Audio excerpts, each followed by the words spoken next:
Salam sejahtera, terima kasih karena bersama dengan saya di Nazilin Unity Channel. Ini pendedahan paling berani dan paling ngeri dahsyat untuk Tun Mahathir.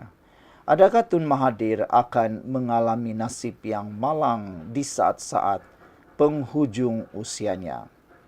Amat menyedihkan negarawan ulung Malaysia ini di saat usia yang sudah terlalu tua dan lanjut, yaitu 99 tahun, setahun lagi mencecah, beberapa bulan lagi mencecah 100 tahun. Ramai ahli politik negarawan di tempat lain mencapai usia seperti ini, ada yang sudah meninggal dunia, ada yang sudah nyanyuk, ada yang sudah tak boleh bergerak, ada juga yang sudah tidak mahu lagi menyertai politik atau pentadbiran dalam sebuah negara maupun parti. Berbeza dengan Tun Mahathir, beliau masih hidup, masih kuat, dan tidak mahu berhenti bermain politik lagi. Terkini, apabila RCI Batu Putih dikeluarkan, klasifikasikan sebagai umum, RCI itu mencadangkan beberapa hal, termasuklah laporan siasatan boleh dimulakan untuk mengkaji jenayah terhadap Mahathir. Hari ini kita digemparkan dengan satu laporan di Harapan Daily, 18 hari bulan Disember, diadakan laporan mega terhadap Tun Mahathir Mohamad. Wow, kita nak tengoklah berapa ramai yang akan membuat laporan polis terhadap Dr. Mahathir. Kenapa? Gabungan NGO Sekretariat Gempur Menyeru Rakyat Malaysia, Pertubuhan Bukan Kerajaan dan sebagainya, bersama-sama membuat laporan polis di seluruh negara terhadap mantan Perdana Menteri Tun Dr. Mahathir Mohamad pada 18 Disember 2024. Gabungan tersebut akan membuat laporan polisnya di Ibu Pejabat Daerah Dangwangi. Seruan itu dibuat ekoran Syur Suruhanjaya Siasatan Diraja ke atas Pulau Batu Putih, Batuan Tengah dan Tubir Selatan agar siasatan jenayah dikenakan ke atas Dr. Mahathir. Hasil siasatan Suruhanjaya tersebut mendapati bahawa keputusan untuk tidak meneruskan kes tuntutan ketiga-tiga kawasan tersebut tidak dibuat secara kolektif oleh Kabinet. Kabinet sebenarnya atau sebaliknya hanya dimaklumkan. Beberapa waktu yang lepas, hari yang lepas, 3 orang bekas Menteri Pakatan Harapan 1.0, yaitu Wan Aziza, Anthony Luke dan juga Mat Sabu, telah tampil menceritakan apa yang berlaku sebenarnya semasa pentadbiran Tun Mahathir ketika kes RCI Batu Putih itu sedang berjalan. Apa yang mengejutkan kita ialah kronologi tariknya, yang mana Mahathir membentuk ataupun mengangkat sumpah sebagai kabinet mengangkat sumpah sebagai ahli kabinet atau menteri ahli kabinet pada 21 hari bulan. Tetapi keputusan 22 hari bulan. Mesyuarat pertama 23 hari bulan. Maknanya seperti yang dinyatakan dalam laporan ini, Kabinet sebaliknya hanya dimaklumkan, bukannya membuat keputusan secara kolektif oleh Kabinet. Jadi kita tunggu adakah laporan polis mega akan dibuat terhadap Tun Mahathir. Jumpa lagi. Salam sejahtera, terima kasih karena bersama dengan saya di Nazilin Unity Channel. Sejak beberapa semalam, timbul satu pertanyaan. Taqiyuddin letak jawatan Perikatan Nasional. Wow. Ini semua gara-gara konflik dan pergolakan dalaman yang sedang melanda Perikatan Nasional. Paling ketara apabila Dr. Shem, Menteri Besar Terengganu, letak jawatan secara tiba-tiba sebagai Bendahari Agung Perikatan Nasional.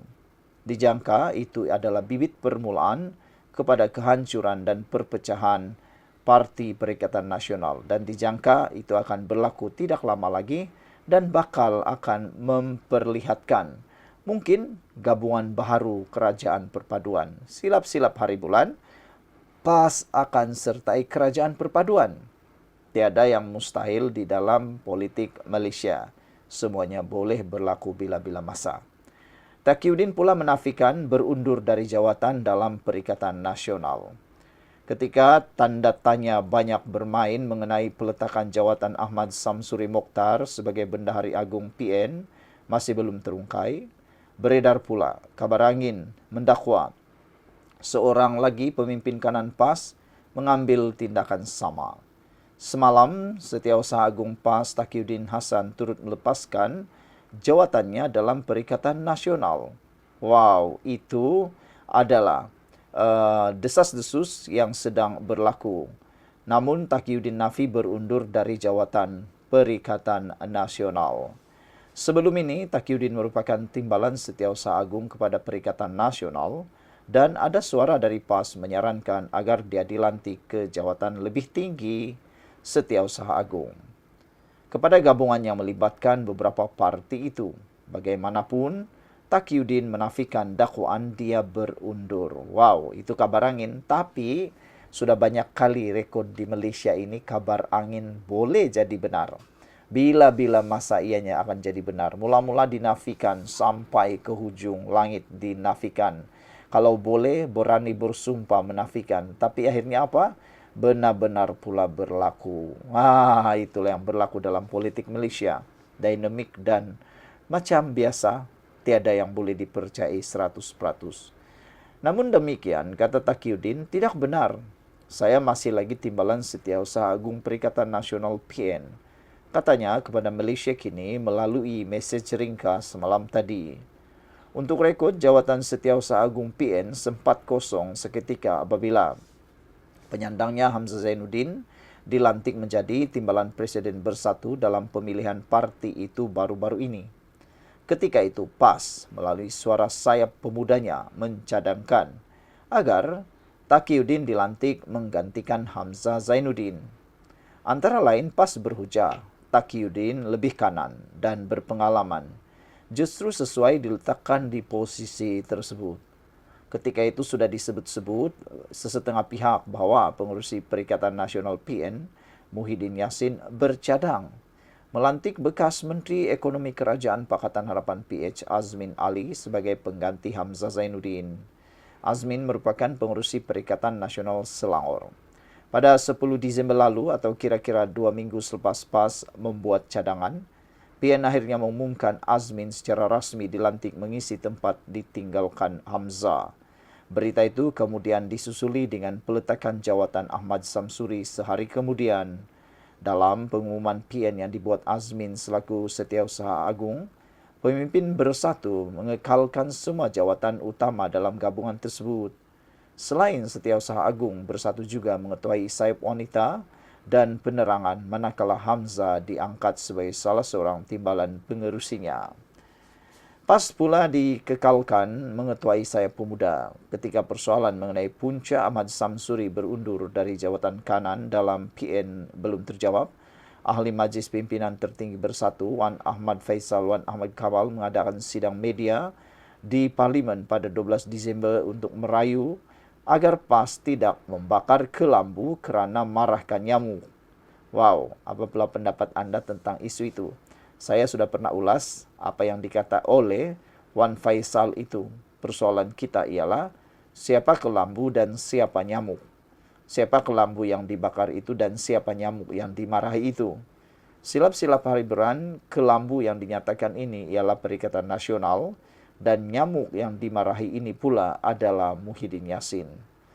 Pendapat anda apa? Tinggalkan komen anda. Purple Mouse kata, baguslah PN berkecamuk macam ini nak tabir negara yang tentu lebih rumit daripada urus parti. Sekian dulu, ikuti terus ulasan selepas ni.